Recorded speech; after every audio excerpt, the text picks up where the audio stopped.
like about what you saw last week? I like the effort by guys, the passion that they were playing with. That's something that we talk about all the time. We got to come out here and play with passion and enthusiasm and just have fun, not just look at it as work, but to have fun doing what we're doing.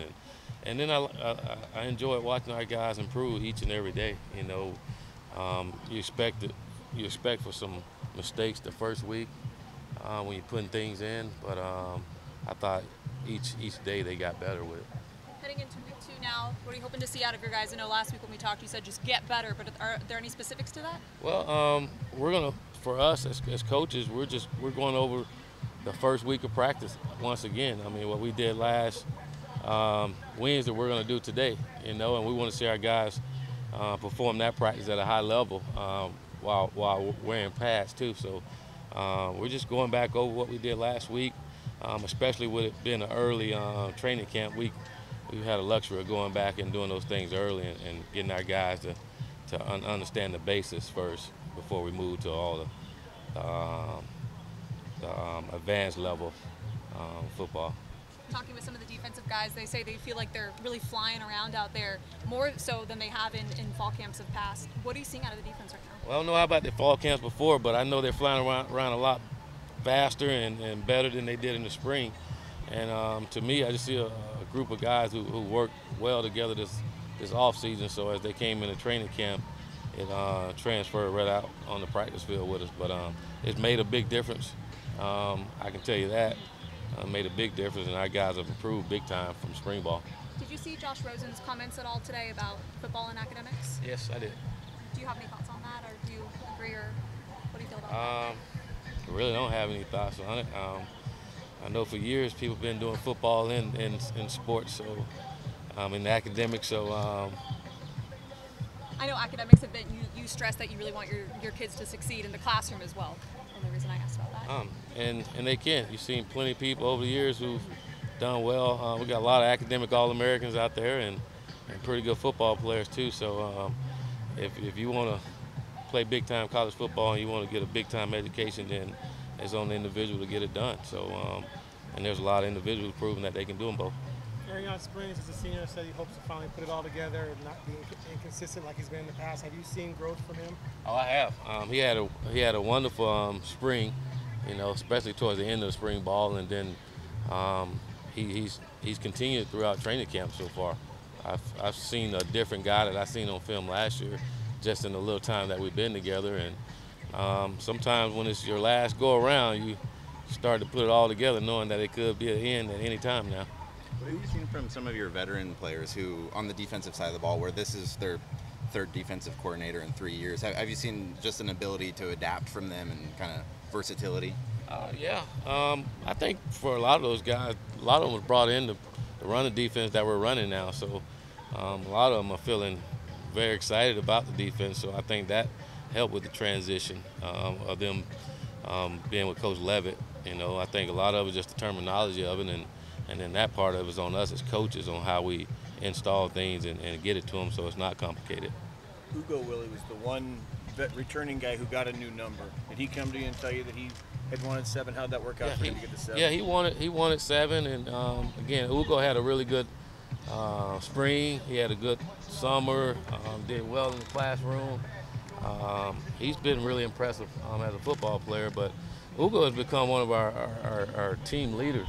You know, and just watching him, I watched Ugo this summer just interact with our freshmen like nobody else. You know, sitting down eating with them and getting to know them and taking them where they need to go. And not one coach asked him to do that. He took it upon himself to do it, and I was really impressed watching that from afar. Earned that new number then? That kind of the way that you had told them that you're going to be watching to see what they do on and off? Yeah, they had to do things well in the classroom, on the football field, and socially. You know, them are the guys we call dudes. Willie, going for 2 has been a hot topic with this fan base the last couple of seasons. I wanted to know your philosophy on that. Say that again. Going for 2 in a game, what's your philosophy?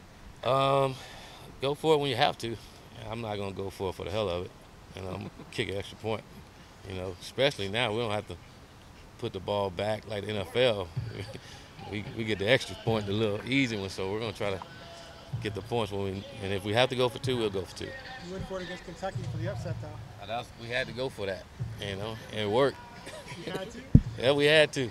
Our guys were tired. We need to bring that game to an end. What's the reason for you guys practicing so late today? Throughout training camp, we move and practice all around. We just don't play at a certain time every Saturday. All those times are a lot different. Sometimes we play at 3 o'clock, sometimes we play at 5, sometimes we play later on. So we try to move our practice around throughout training camp to make sure that we come out ready to play whenever that time is. So you'll see throughout training camp it'll be different times. Tomorrow we go at 2:30, I think. So it'll be all different times. You see from Hollins, he was a guy who started at linebacker and then got moved to the line and now back to linebacker. What did you guys, or Jim, kind of decide to move him back to linebacker, and what do you see him at that spot? Well, I tell you what, he's a pretty good athlete. Yeah. And we didn't get the luxury of seeing him in spring ball, but watching him in the 6, 7 practices that we had already, he's been really impressive. And at the outside linebacker position, I mean, he has length that you want at that position, and he's pretty athletic. So, but watching him actually out there performing, I've been really impressed with him. You're out 2-a-days. You guys have more time than ever in preseason camp. Is that helpful when you're taking over a new team and you have so much to install? Have you? And players don't like showing up a week early, but have you found that to be beneficial? Well, we try not to. I think you can hurt the team more than anything when you try to install too much. And this game is not complicated. People complicate it. So we just want to make sure our guys learn the basis, and then we can add on from there.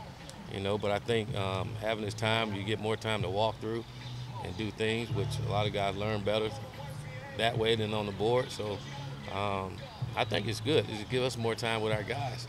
We didn't see them all summer, so now we get to be around them and talk ball with them and just watch them get better. It's great. Give an update on Bruce Judson. Do you expect him on campus pretty soon? He's still working. He's still working on it. What was the wake-up reaction for the band on Saturday like? Some guys was like, Coach, we beat you to it. We was already over here. So that was pretty cool. They got up early, but some guys was like, come on, Coach. Why you got to do us like that? I told them they got to learn to fight some. Awesome. Thanks, Willie. Thank you. All right. See y'all.